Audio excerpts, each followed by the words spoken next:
নিষিদ্ধ cough syrup সহ এক যুবককে গ্রেফতার করল প্রধাননগর থানার সাদা পোশাকের পুলিশ। ধৃতের নাম প্রদীপ দর্জি। ধৃত শালবাড়ি বাজার এলাকার বাসিন্দা।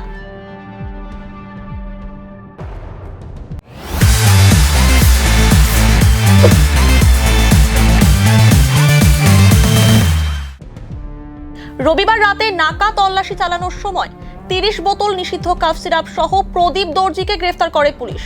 মেথিবাড়ি পেট্রোল পাম্পের কাছ থেকে ওই যুবককে গ্রেফতার করে পুলিশ।